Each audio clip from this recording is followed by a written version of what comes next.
Hi, everyone. I am here with Starlene Breiter. I'm interviewing speakers at the 2026 Cosmic Discovery Conference. The conference is April 24 to 26 in 2026 in Nashville, Tennessee. This is a conference like no other.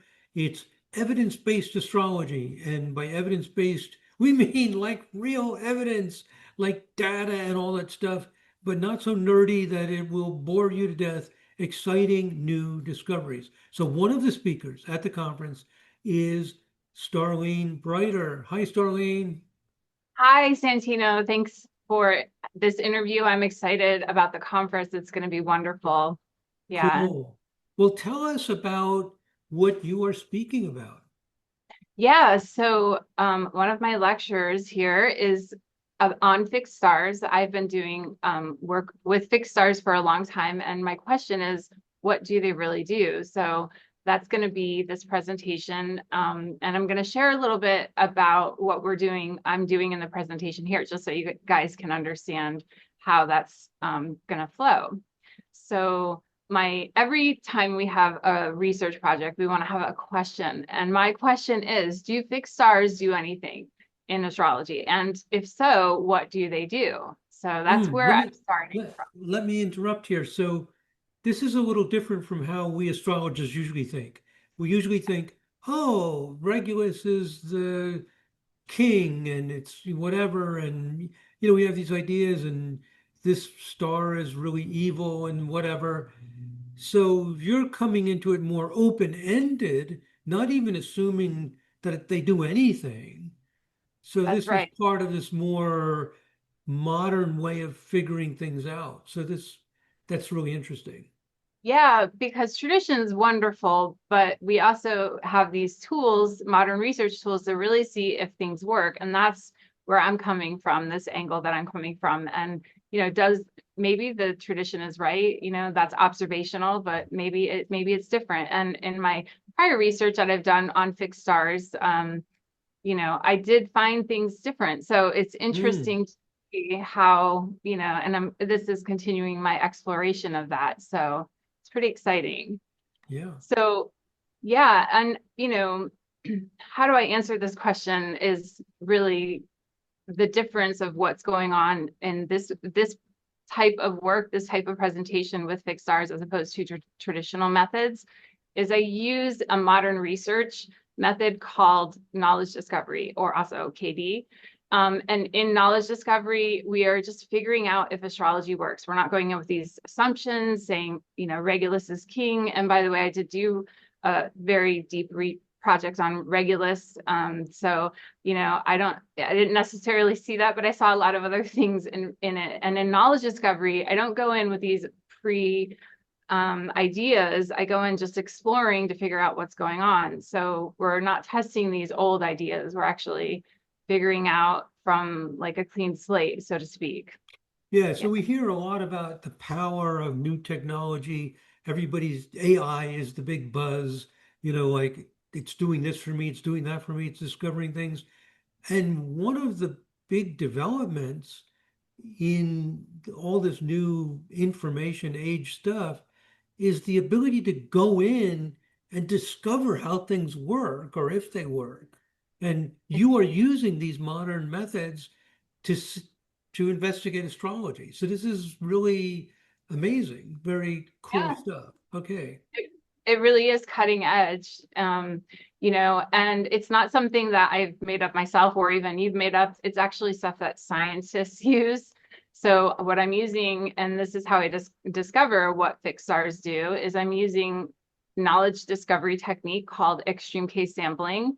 And extreme case sampling, this is a quote from a Google search, and it's just to read the beginning of it, is extreme case sampling is a form of knowledge discovery. So it's exploratory qualitative research. So this is really what I'm doing. I'm looking at the facts. I'm seeing if things are actually what is actually going on, and if they're repeatable. If I look at one person with one fixed star, okay, and then others, I want to see if it works. I want to see if it repeats. And this is definitely a good way to be able to explore that. So Yeah. Yeah. And so what research scientists are saying, just to quote here, to read from this quote, is that this extreme case sampling helps uncover relationships and patterns by focusing on, and it goes into a bunch of technical language. But again, what these knowledge discovery techniques do is they uncover it. They find out, is there an association of these people to these positions of these fixed stars? What are the patterns? It can extract this information out and tell us. So how cool is that? It's just really amazing.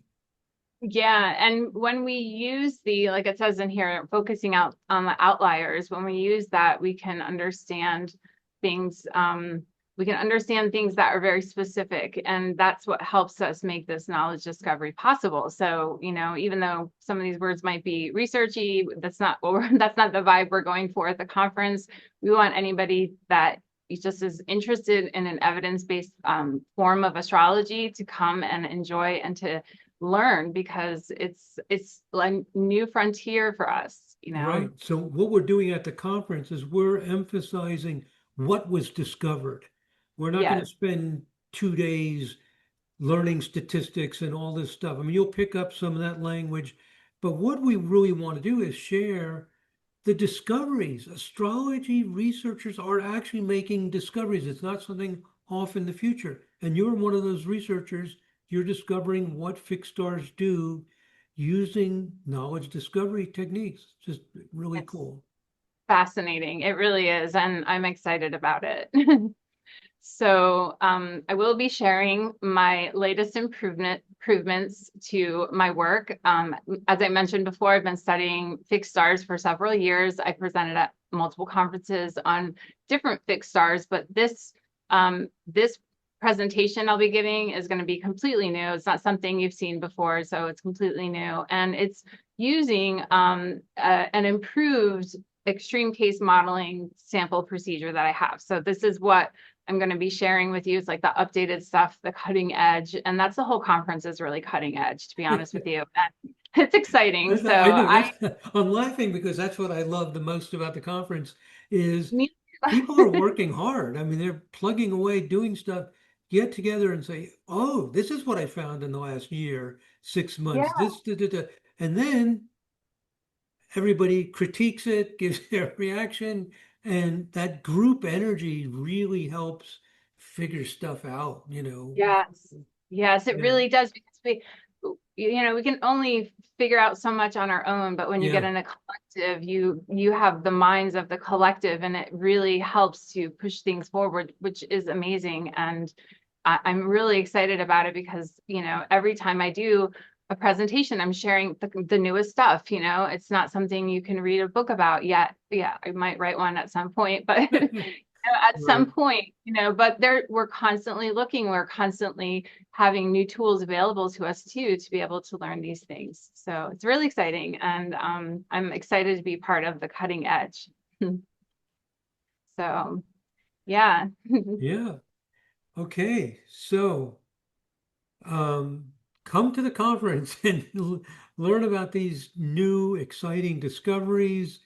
And I think one of the things that's really exciting is that all this technology, all of this new information gives us stuff that we can use, that it feels alive, it's relevant, there's psychological insight. So it's not like, I think research 40 or 50 years ago tended to be like split off from life. Like it was a bunch of, you have this data, and then an astrologer would look at it and go, you've dumbed it down. You've turned it into like this rigid, simple, ridiculous formula.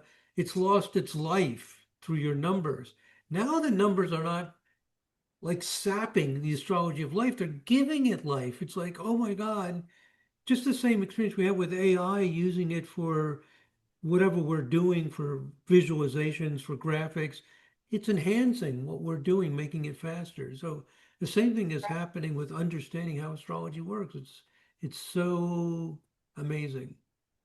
Exactly. And, like you were saying, using the tools that we have right now that are cutting edge tools to use to help us I mean, why wouldn't we apply that to astrology? In my mind, I'm like, that is the only way, because tradition's great, like I said, and I don't think it invalidates tradition, like using these tools to learn about what is discoverable. I think what it does is oftentimes the tradition sees one part, but it doesn't see the whole thing. And then when we use these modern research methods, it's like you got a bigger picture and that one part fits in there. Oftentimes that's what Yeah, happens. yeah, It's like it comes from that. So, I think they go hand in hand. And I think that's an important key part of it too, to know that, we're not just saying tradition doesn't work. We're saying, what is working, and probably your tradition fits in somewhere, or is refined by what we do. So I think it's really cool to have that idea. So it's exciting. It's very yeah, exciting. yeah, exactly. It's like you look at the research, you apply it in your consultations, if you're a practicing astrologer or whatever you do. And just like any other good information in astrology, it enriches, enhances, sharpens, expands, and matures, evolves what you're doing, just like anything else. Yeah. Um, but one of the things I must say about this evidence-based approach is it tends not to flip-flop. It's like a Right. forward spiral. Like it figures something out, and you continue to use that Right. for the rest of your life. I mean, it gets refined, it gets altered, but it never seems to disappear because it's grounded in these extensive observations. Yeah, I explain that to my students like it's a framework, and the framework, every time we build another piece onto it, and it gets the stuff on the bottom gets stronger because we're just confirming that the stuff on the bottom, the building blocks of it are what we started with, and we just kept going, and it's a never ending thing, as a Yeah, research. But yeah, it just keeps working, and you're right, it doesn't end, and it just keeps getting stronger. So it's very exciting. yeah. So you can go to cosmicdiscoveryconference.com it's several different websites you can go to, but that's one specifically for the conference. And you can also go to just cosmobiology.org and click on a button. That's less typing, especially if you're on your mobile device, cosmobiology.org. Whatever, just go there. You'll see the information about, the hotel and who's speaking, what the topics are, all that good stuff. We've done it. Anything else you want to mention, Starlene? No, I think that's it. Just come to the conference and see all of the new discoveries that we make. Yeah. Okay, All right. wonderful. Okay, thank you so much. Thank you, everybody, for listening and taking part in this. Thank you. Okay, bye.